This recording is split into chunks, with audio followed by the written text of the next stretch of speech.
Bem, amigos do Papo de Sacristia, estamos mais uma vez aqui reunidos com o nosso querido, amado e idolatrado Bruno Engraçadinho. e Padre Samuel. Ai, começa aí com o imbrochável. Vai à direita. Engrossava, incomível. Vai lá, começa aí. E nós viemos falar... Hoje nosso tema é também um tema picante. Misericórdia. Nós vamos falar sobre o Montero Lamar Hill. O nome já me deixa um pouco assustado. É um rapazinho de 24 anos você que puxou a tem ficha dado dele. o que falar. Ele inicialmente era uma celebridade da internet, como muitos desses pseudo-famosos. Isso, o programa da blogueirinha. Usando Não, eu quero a ficha completa. Não, mas vamos lá. Qual que é o signo Lamar, dele, ó, estado civil. Montero Lamar Hill, 24 aninhos, celebridade, grande celebridade da internet. Se é que dá pra falar, né? Que a gente da internet é celebridade, mas tá bom. Ganhou o Grammy em 2020. Olha. De melhor clipe. E foi nomeado uma das 30 pessoas mais influentes da internet. Pela Times e pela Forbes. Que isso, bichão? Que isso? Exatamente. Mas qual que é a importância desse Lamar Hill? Montero Lamar Hill, né? Que tem como nome, né? Pseudonome no caso, né? Tem como nome artístico Lil Nas X. Recentemente ele entrou numa polêmica Ele é muito do Twitter, interessante. não, né? De Twitter, Tem nome de remédio. Lil Nas Entre X. outras coisas. Vias nasais. E esquecemos de falar que ele é homossexual assumido e cristão. Recentemente ele se converteu ao cristianismo. Católico ou crente? Deve ser crente, né? Porque é dos Estados Entendi. Unidos. Entendi. Mas qual que é a importância? Por que a Estados gente está falando desse homem? Né? Recentemente, ele se envolveu numa polêmica. Ele fez um clipe. Mais uma Mais uma polêmica, né? Esse é um programa que a galera deve levar a sério, só pra eu poder saber desde o início tá aqui. fazendo Vai introdução aqui, tá se viajando. porque o negócio é grosso, aí então tem que fazer uma introdução aí mais leve. Eu tô vendo como é que tá se levando a sério. Mas aí ele recentemente se envolveu numa polêmica porque ele lançou um clipe e nesse clipe ele coloca Jesus sensualizado, ele coloca uma disputa de basquete entre Jesus e Satã. Ele coloca como se as personalidades norte-americanas e yankees fossem salvas, somente as personalidades. Enfim, foi um clipe que levantou aí uma discussão muito complicada, principalmente nos setores da nossa igreja e das outras igrejas. Da elite conservadora. Exatamente. E foi colocado assim, aspectos da Bíblia, né, de forma sensual. Aí eu queria lançar aqui a pergunta para vocês dois e, claro, para os nossos amigos de casa. Qual que é o limite do humor? É complicado eu estar fazendo essa pergunta para vocês. Beleza. Muito, né? Vamos que vamos. Alguém tem que perguntar. Qual que é o limite? Qual que é o limite do humor? E principalmente... É uma pergunta que nem o STF tá sabendo de diferenciar, né? Quando que uma coisa é humor, quanto que é fake news, quanto que não é, né? E principalmente, qual que é o limite do humor? Se deveria haver humor quando se trata de símbolos religiosos, quando se trata de religião, né? Não sei se vocês se lembram, mas alguns anos atrás... O que você acha? Pode falar primeiro, dos ataques terroristas que houve naquele jornal Charlie Hebdo, né? Que matou 12 pessoas, inclusive os chargistas. Né? E qual que é o limite? Matou não, fizeram sumir, porque nós não vamos dizer que uma pessoa... matar não, né? Não, nem pode falar isso na internet. Não, eu tô pensando coloca pi. Não vou falar de muçulmano, não vou falar dos católicos, dá menos problema. São menos explosivos. É, né? claro, São menos menos esfirra, é claro, né? Mas eu queria fazer a pergunta, e aí, é lícito ou não fazer um escárnio religioso? O que você acha, Bruno? Cara, Você ficaria mal com alguém? De mim, é claro, com certeza. Sacudir. O que você acha? Você aqui é a reserva moral desse programa. Mas então, por isso mesmo, que pode ser que surpreenda, sabe? Vou fazer a crítica a quem não tá fazendo mal a ninguém nesse momento. Mas esse é o nosso trabalho, falar mal dos outros. Cara, eu vi assim, beleza, que algumas pessoas se surpreendam. Mas depois que Lutero resolveu tirar livro da Bíblia, volta com o livro da Bíblia, muda versículo, cara, eu acho que, tipo assim... Tudo é possível. Não, mas sabe? isso é uma divergência, é uma coisa. Mas diga assim, você, assim, com uma ação intencional, perpetrada, zombar de uma convicção religiosa diferente. Você acha que isso é um problema? Bom, vamos partir do princípio, né? Quem tá fazendo isso é uma pessoa que tem fé ou uma pessoa que não tem fé e ataca a fé? Você Eu acho diria a que seria um sinal de não ter fé? É a primeira divisão. Não sei. Isso que eu quero Espertinho. saber. Eu quero saber isso por detrás antes. Porque faz toda a diferença. Mas então quer dizer que não há um condicionamento pessoal e subjetivo por detrás da lei? Hã? Há um condicionamento pessoal e subjetivo por detrás da lei? Porque uma coisa, então, ela pode ser boa, pode ser ruim, pode ser Pepsi, dependendo de quem está fazendo. É um problema isso, né? Não? Eu tô provocando, é claro. Não somente da pessoa, mas das circunstâncias e do que ela quer E o que dizer. seriam essas do que circunstâncias impacta, condicionantes para que mais. isso não fosse um ato imoral, ilegal? Quer dizer, quando a pessoa não tem fé, então ela está desocupada com aquele símbolo, então não tem problema. Ou seria menos pior? Você não Então, crê mesmo, então?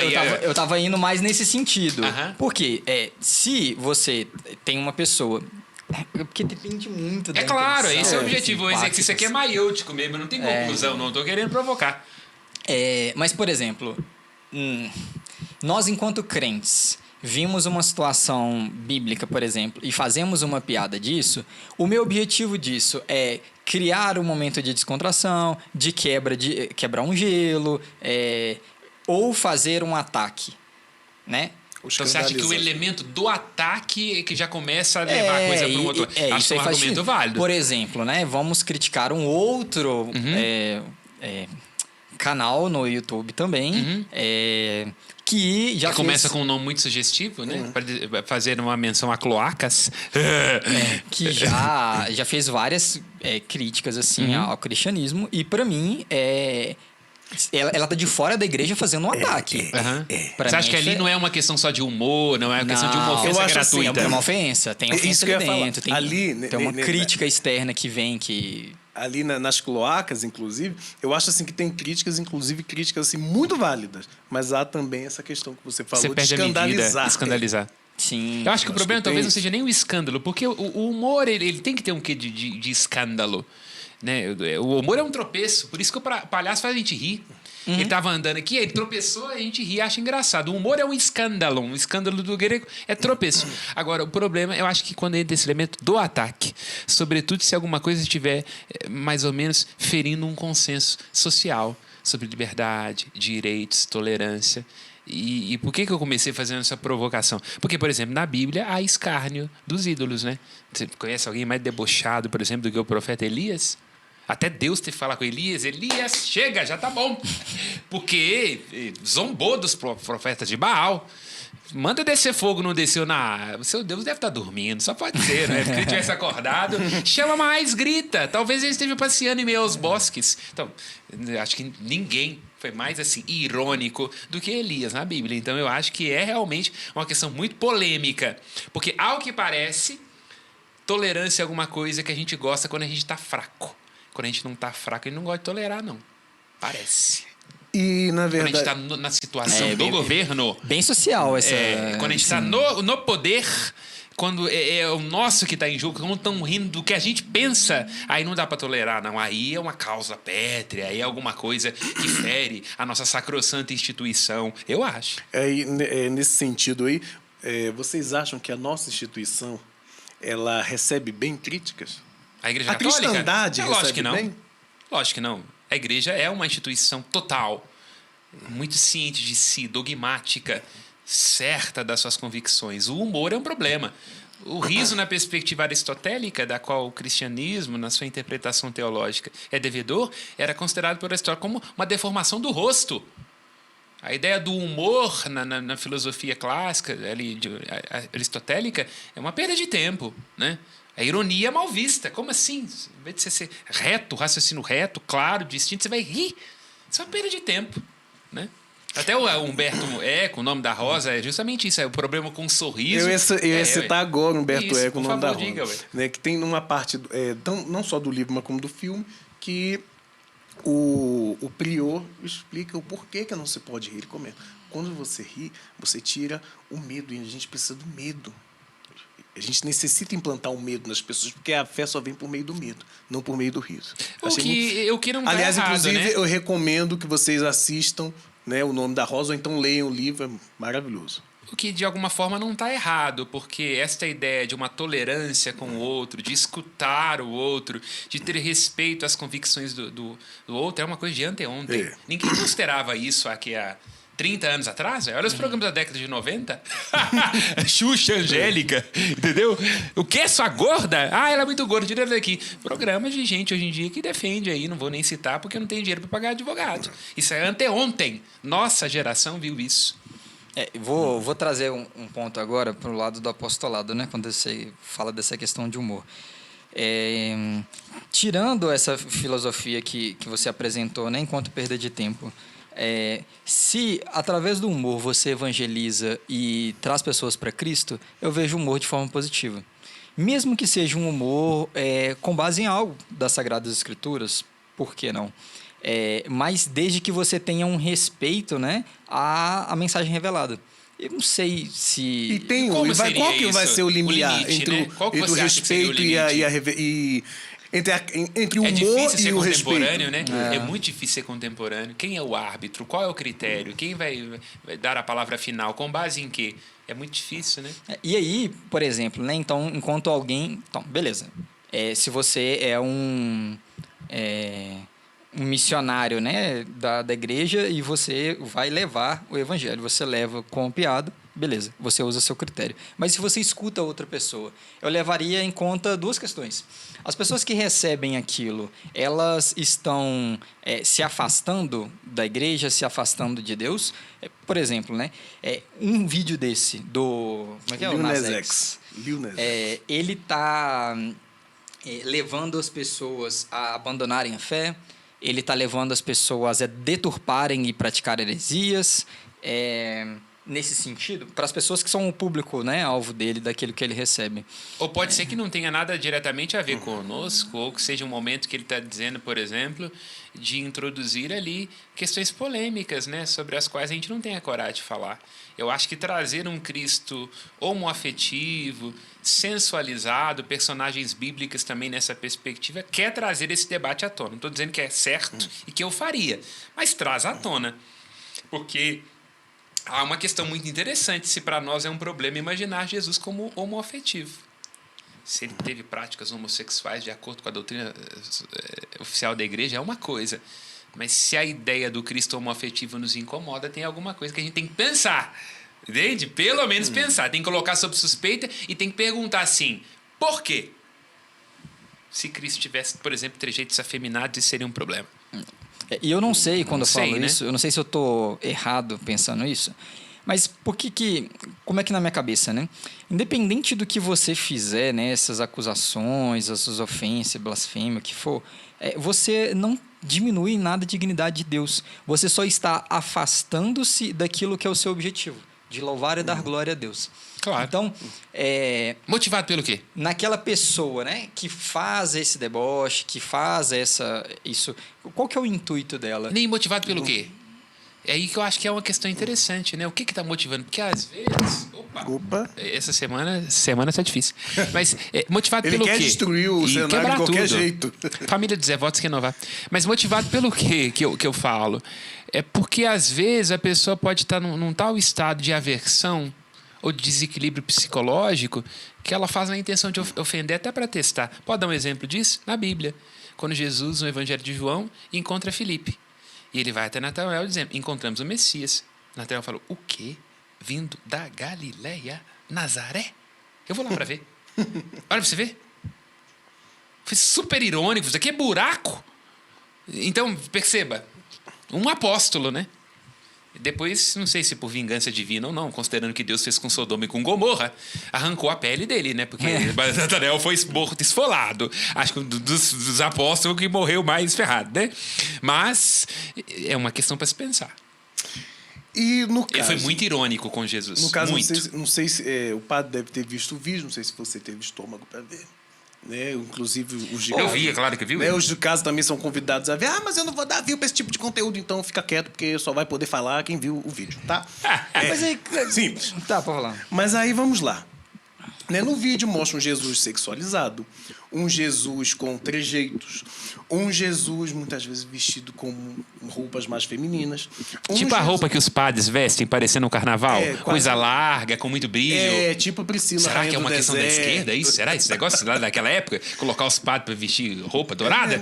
Saia! Rosa, meu Deus! Vou até perguntar o porquê. Marx é muito anterior. É o diabo isso, pode falar. Colocou ele em disputa com o demônio, né? Provavelmente pelas nossas almas, obviamente. Mas ele também foi retratado. O mesmo que foi retratado como Jesus também foi retratado como demônio.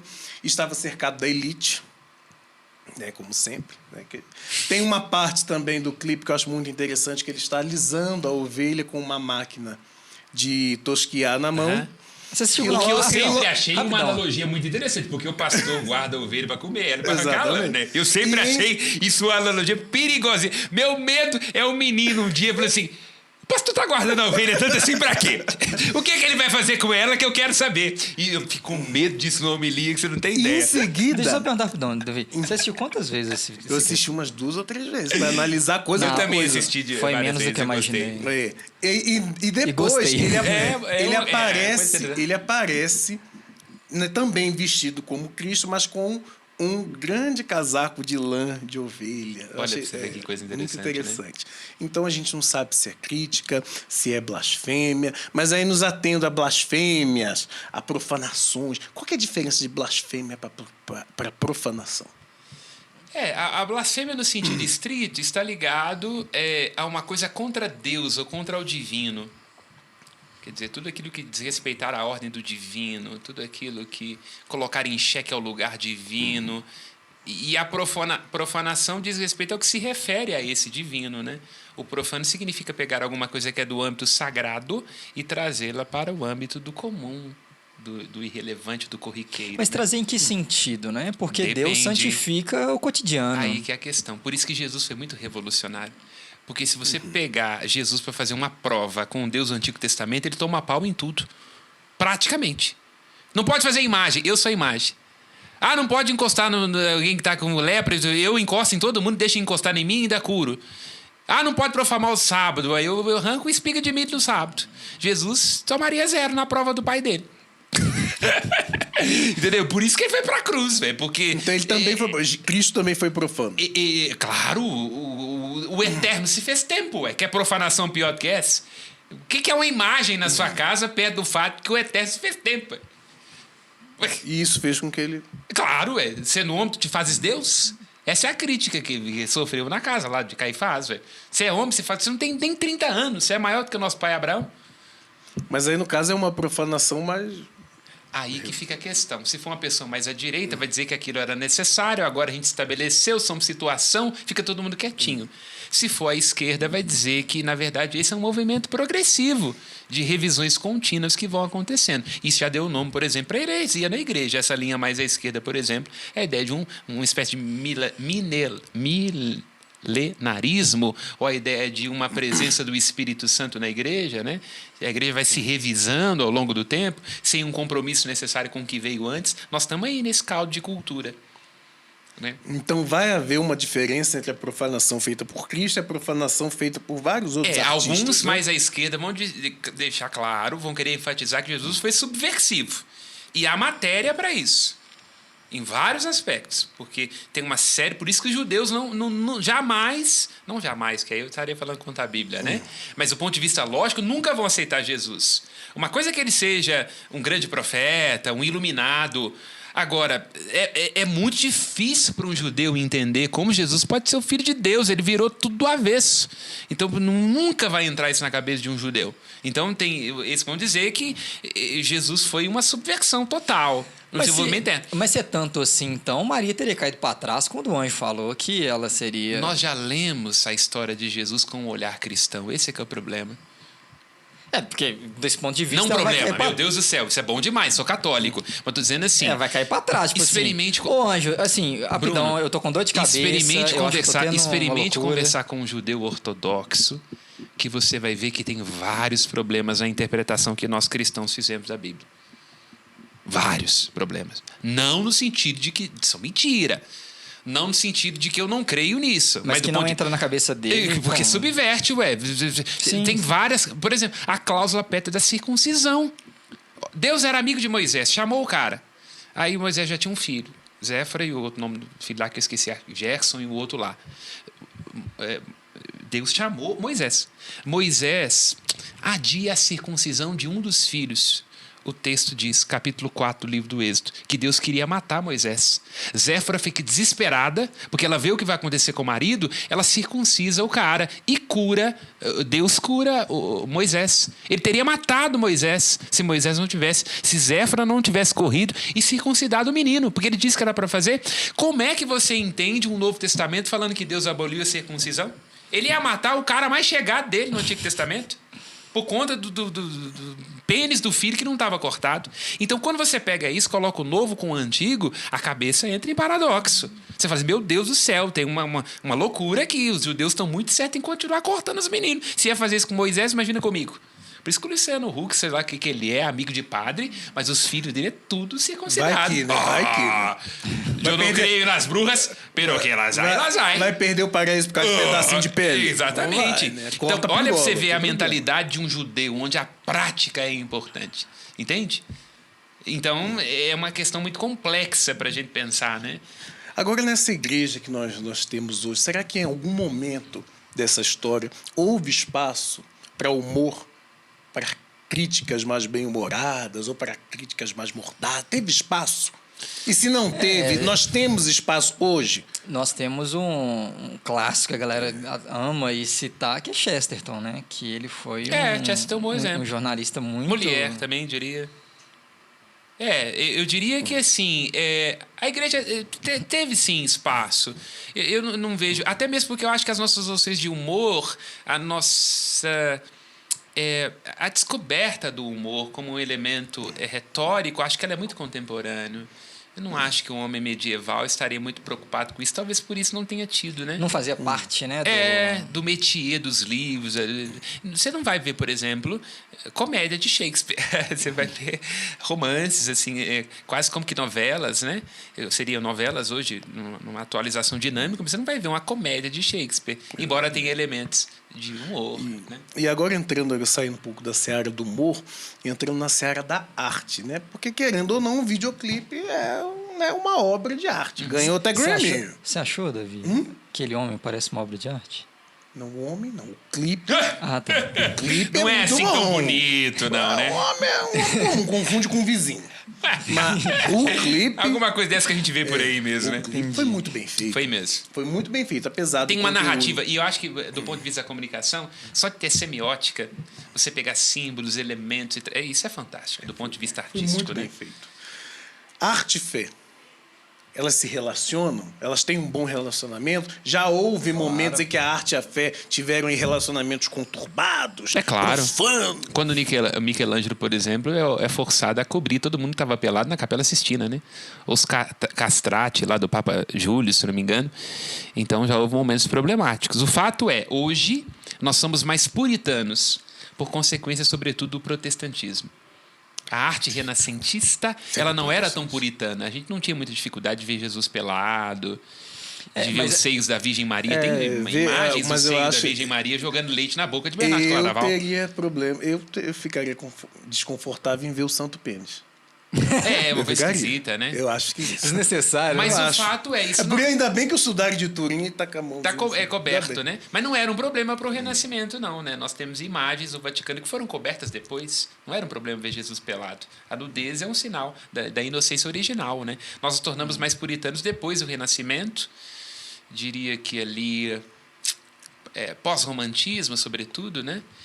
E com muita influência do protestantismo, jansenismo na igreja também, a ideia de uma visão do corpo como um peso, trazendo ali uma interpretação mais,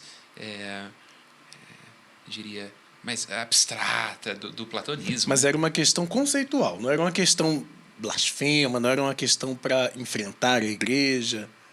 Você fala da nudez em si? Sim. Eu acho que eu penso que não, porque senão a igreja teria colocado fogo, né? E ela foi a grande incentivadora dessas artes. Exatamente. Então, quer dizer E que não não era um só problema. das artes, como dos artistas. Você vê mas grandes alguns como dirão Rafael, que o período barroco é muito Botticelli. complicado. Exato.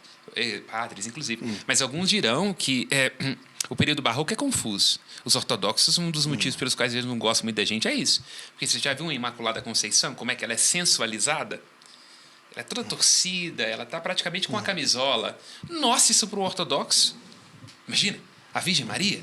Então, assim, um ortodoxo olha para uma imagem da Imaculada Conceição, vê uma Santa Luzia de espartilho, uma Nossa Senhora marcando o busto, e fica escandalizadíssimo. Ele diria que... Porque a arte ortodoxa é diferente, Claro, né? porque ela não é feita para ser um simulacro da realidade, ela é transcendente. Ué. Você vai reproduzir são Nossa Senhora ícones como uma qualquer mulher, marcando os seios. Imagina, o ortodoxo, os ícones ortodoxos, São José não pode encostar na Virgem Maria. Você nunca vai ver um ícone ortodoxo de José pegando em Maria, como se ela é imaculada. Então veja, né? A gente que acha que é tradicional porque usa véu, não sabe de nada, inocente. Mas aí, será que... Bom, vamos partir, né? No início a gente tinha os ícones, né? Uhum. Que não tinha nada disso. Então, vou voltar mais para trás. Que utilizando a arte para levar ao sagrado. Uhum. Enquanto... eu não sou bom em iconografia, né? Mas vários elementos ali que levam à meditação, à Claro. contemplação, à oração. E aí, será que essa tentativa de trazer mais para a nossa realidade, né? A realidade das pessoas, né? Será que é uma tentativa de mostrar que Maria era humana? Será que esse foi o objetivo? De mostrar que Deus escolheu se fazer humano antes de tudo, e o humano se diviniza em Jesus Cristo. E aí, por isso que a pergunta que eu fiz num dos nossos encontros passados, será que hoje, se aquele pessoal que a gente diz como paladinos do conservadorismo não seriam mais ousados também em algumas áreas? Porque nós somos muito ousados com relação aos ortodoxos. Quer ver como que é muito complicado chamar de tradição determinadas coisas hoje? Repare a diferença de uma missa ortodoxa para uma católica romana. Pega um latim, pega um palestrina, pega uma coisa do Vaticano e coloca diante de um patriarca ortodoxo. Ele vai começar perguntando, quem vestiu essa roupa aí no padre? Já começou errado. Guardou guarda-roupa normal? Tem algum ícone, uma relíquia na cruz do Papa? Então é um material como outro qualquer. Usando esse tipo de livro, escreveu missal no papel? Não tem na cabeça? Meu Deus, não está rezando numa língua arcaica? Profanação. Cantando palestrina, que era o que se cantava nos bordéis? Um canto que não é uníssono, mas divide voz? Diabo. Ué. Ele teria uma série de elementos para deixar claro de por que eles não abrem mão de se chamarem ortodoxos. É por isso que eu digo que as nossas noções de relatividade, elas são relativas. Muito relativas. Então, no caso, é isso que eu ia perguntar agora, né? Então, no caso, a profanação fica relativo. É relativo. Não saberia dizer, mas o fato é que eu acho que a gente tem sempre muita suspeita ao rasgar as vestes. Eu acho que é preciso rasgar as vestes com um pouco mais de convicção, com um pouco menos de paixão e querendo chegar a acordos. Quem nós somos, o que é a Igreja Católica, o que é essencial, qual é a intenção dessa pessoa, há de fato o desejo de atacar, diz respeito a nós. Acho que é uma série de perguntas e variáveis que têm que ser colocadas para não chegar a conclusões muito aceleradas. E essa questão de profanação de símbolos religiosos pelos cantores pop não é uma novidade, né? Não. O Lil Nas X não foi o primeiro a fazer isso, né? Nós já tivemos Madonna, Rihanna, Lady Gaga, principalmente Lady Gaga, né? Que tem um clipe, né? Ela e Judas, Madonna, quando Será Cristo que- se transforma. Madonna até casou com Jesus, né? Exatamente. E aí, será que vocês acham que é desejo realmente da indústria pop debochar da cristandade? Quando eu Acho que vejo... debochar não, porque eles não estão muito aí pra gente. Não. Quando eu Mas pode vejo já que quando você cita vários assim, né? Eu fico pensando assim, será que você não mexe em alguma coisa simplesmente preocupando em ganhar views, em ganhar popularidade, em estar na boca do povo? Porque também... Eu acho que também, porque a polêmica engaja. diante de uma sociedade... Mas eu também vejo uma catarse. Do ponto de vista de que... E aí, para citar Nietzsche, tem muito tempo que eu não falo de Nietzsche aqui, é porque Nietzsche fala que nós criamos um Deus muito apolíneo, muito certinho, e aí de noite ele vem dionisíaco. Acho que a nossa cultura pop contemporânea, ela é uma catarse de permissividade exagerada, acho que é uma loucura, em muitos aspectos nós vamos pagar lá na frente, mas ela também é resultado de um período muito grande de contenção.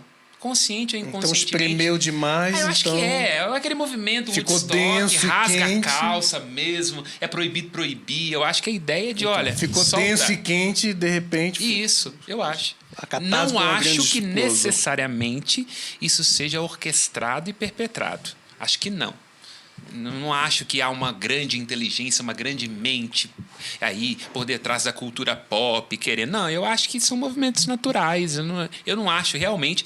Posso até estar enganado, posso até estar inocente, mas eu não acho que tem gente preocupada com isso, não. Acho que é um influxo natural de contestação, de rebeldia, que hoje até acho que não sei se é muito a preocupação desses artistas, pessoal, falar mal da igreja. Não acho que hoje em dia, para a maioria das pessoas, a igreja católica é irrelevante.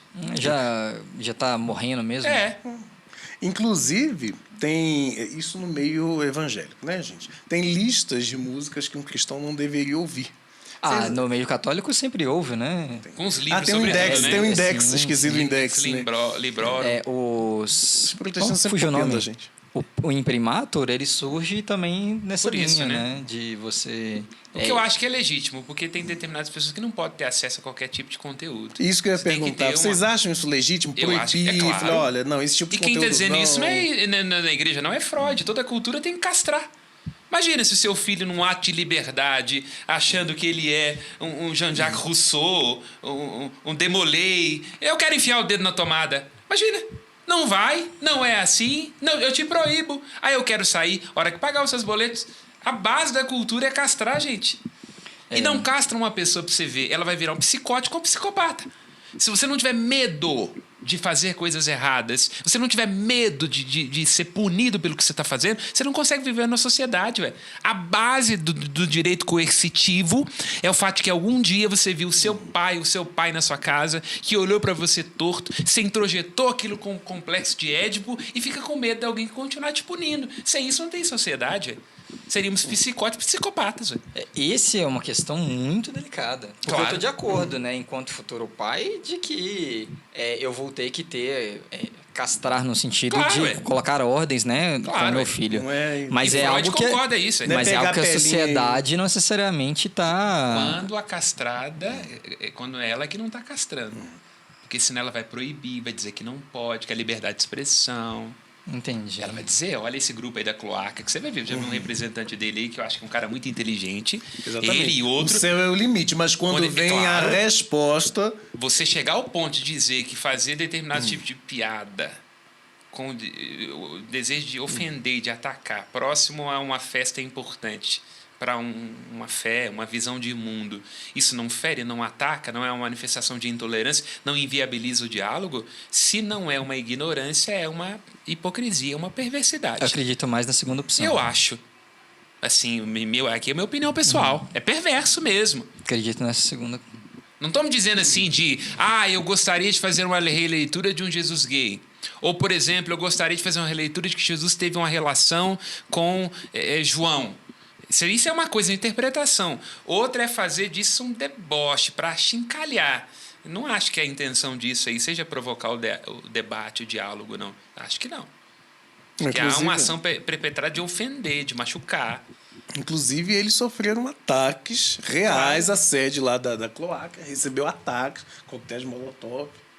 Assim como no Charlie Hebdo, lá em... O que eu acho que não é bom. coisa. Quando chega esse ponto das vias de fato, quando você não porque a democracia, a política, ela existe para isso, para institucionalizar o conflito, né? Você estimula o consenso e civiliza o dissenso. E é isso que nos caracteriza como seres humanos de polis, né? Que é um movimento, inclusive, anterior à fé cristã, porque é século VI, até antes disso, né? República Romana e por aí vai. Quando a gente perde esse consenso, a gente está próximo do animal, da bestialidade. Inclusive, nós temos Ou abaixo do animal, nós né? temos uma parte no nosso Código Penal que proíbe que nós façamos essas coisas Claro. com símbolos religiosos. Mas aí eu pergunto, a quem que pertencem esses símbolos? É uma boa pergunta, muito boa. Essa é a pergunta. Porque eles são sempre um território em disputa, né? Por exemplo, aí você poderia dizer que não, que o desrespeito não é. Mas por que a Igreja Católica, para evangelizar, colocou o tridente de Poseidon na mão do demônio? Não é a mesma coisa que a cloaca está fazendo? É uma Por quê? coisa a se perguntar. Entende? Alguém que acha que pegar um vídeo da cloaca e que tá zombando dessa daquela perspectiva e você dizer que isso é um problema, deveria fazer o mesmo movimento com a Igreja Católica. Por que em várias imagens de São Miguel o demônio é mouro? Tem cara de sarraceno, de turco, é negro. Então... Realmente, nunca tinha parado pra É pensar claro. nisso. Então é uma crítica que tem que ser feita. Eu não acho que a igreja fez com perversidade, mas acabou sendo uma ação perversa, entende? Pegar esses símbolos, transformar... Você associou. E no caso do Brasil, gente, até hoje tem gente que associa, e nós temos aí uma comunidade no Brasil, que não é o caso, mas não posso deixar de fazer uma crítica que foi para o STF. O ministro Fachin discerniu que era mais uma questão de ignorância e por aí vai. Mas você associar elementos da religião de matriz africana àquilo que nós entendemos como demônio... Na verdade, elementos não, tudo. Tudo é relacionado com o demônio. Não, que eu não creia, que eu acho que esses ídolos nos afastam, nos obscurecem o caminho em direção a Jesus, é uma coisa.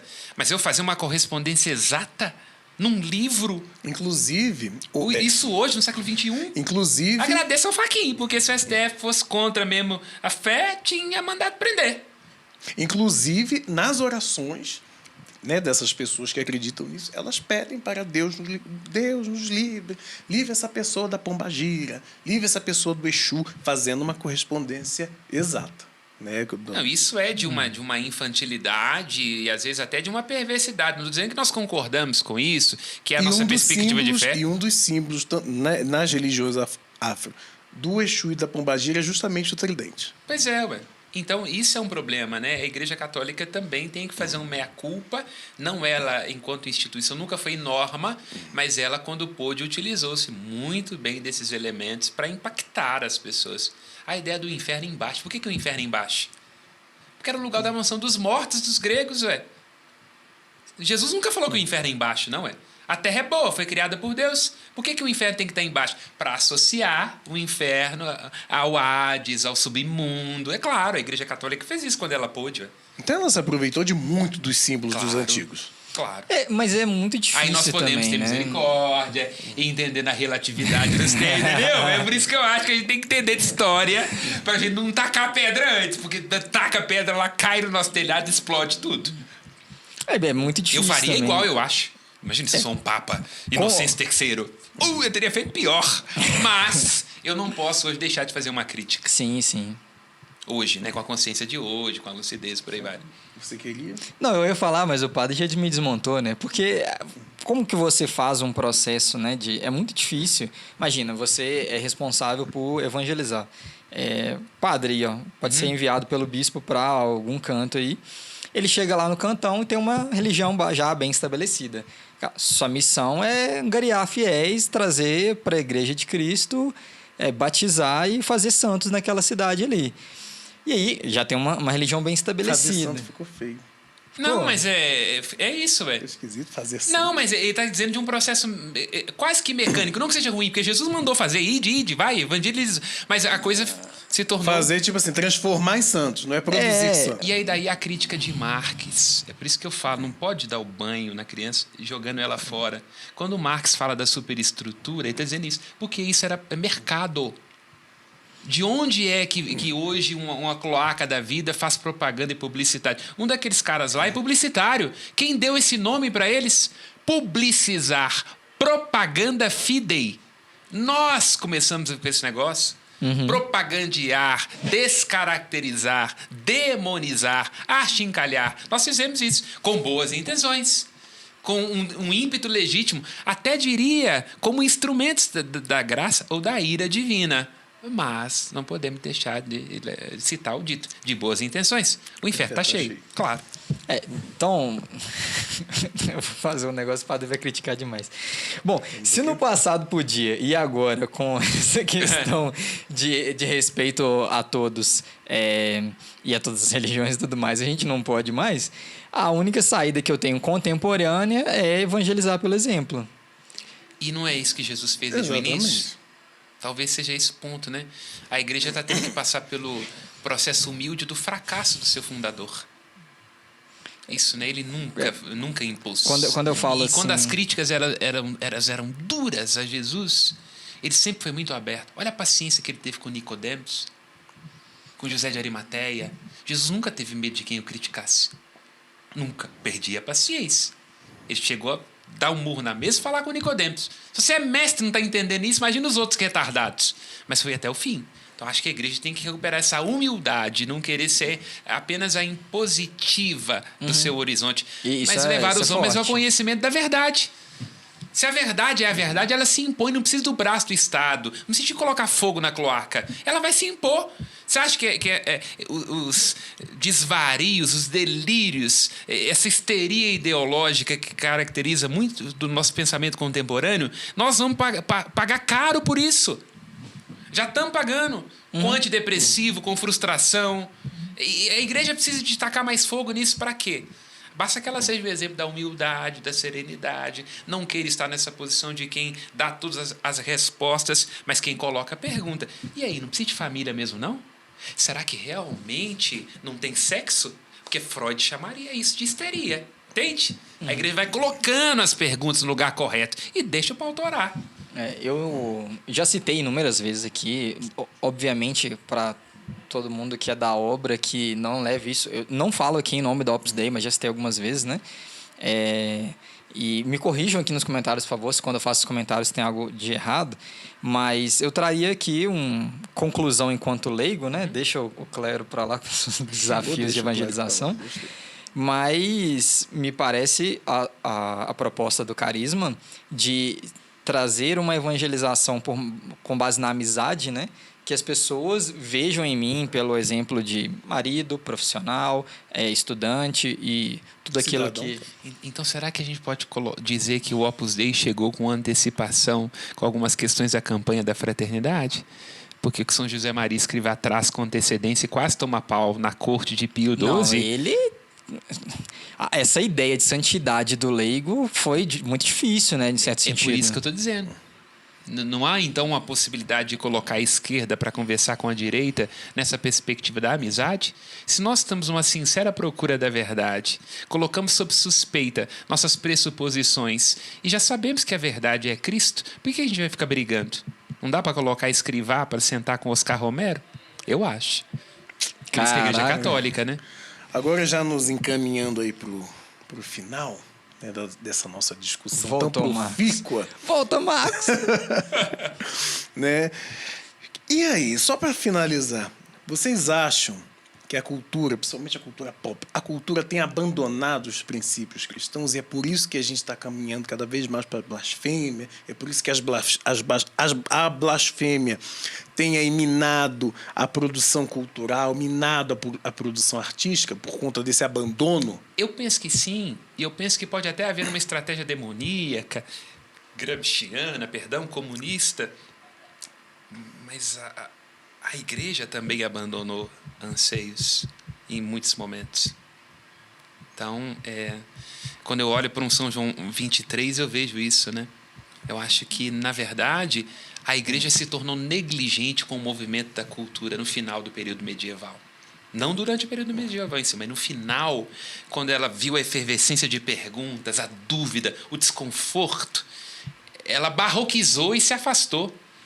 Até que chegou um ponto que só ficou a estética e ela perdeu a capacidade de dialogar, porque a ideia é o seguinte: não pode, não é assim, não é desse jeito, não serve a nós, então se não serve a nós, criamos o nosso.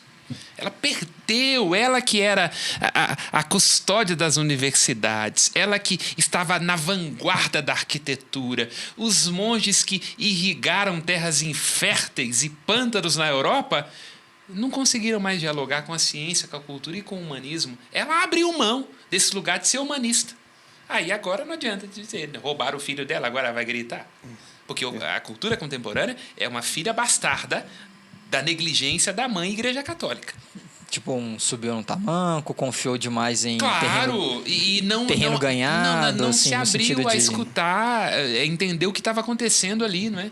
Reteve até onde pôde. O homem medieval estava aberto ao contraponto. Tanto que Tomás de Aquino assume o pensamento árabe, Avicena e Averroes, e assume um ateu, que é Aristóteles. Agora, o final do período medieval é decadente. Não pode, não é assim, não sei o quê, isso não serve a nós, está atrapalhando. Aí perdeu o fio da meada. O trem seguiu, ué. A reação da Contra-Reforma foi... Acho que não Trento, porque Trento foi muito genial. Mas a igreja não conseguiu receber Trento. Trento não, mas o que se veio depois de Trento, aí não tinha clero, não tinha igreja que desse conta do movimento de renovação proposto por Trento. Cara, Não deu conta. Crítico. E aí, agora eu acho que o Vaticano II tentou retomar, né? Mas com muito atraso. 500 anos, eu diria, né? E no caso, como nós podemos caracterizar o Lil Nas X com esse vídeo? Ele é um blasfemo? Ele é uma pessoa perdida? Ele é o quê? Olha, quem seria eu para julgar as consciências? Mas eu fico com o Salmo 50. Deus ama os corações que são sinceros. Se houver ali um coração sincero, ele está tão próximo dos céus como os ladrões, as prostitutas e os cobradores de impostos, que precederão os padres no dia que o juiz voltar. É o que Jesus disse. O que ele é, se ele vai ser salvo ou não, se ele faz um exercício inadequado da sexualidade dele ou não, eu não sei. Eu sei que as prostitutas nos precederão. Amém? Amém. Amém. Rapaz, esse episódio foi mais sério do que eu imaginei no início. Mas se você gostou desse programa e você gostaria de dar uma força pra gente, deixa um like, por favor, aqui. Se você achou pertinente esse papo, leve também, compartilhe com seus colegas. Crie também grupos de papos de sacristia entre vocês, entre seus amigos. E deixe aqui nos comentários sua opinião, o que você percebeu, deixe sugestões de tema. Nós precisamos muito do seu apoio. Valeu!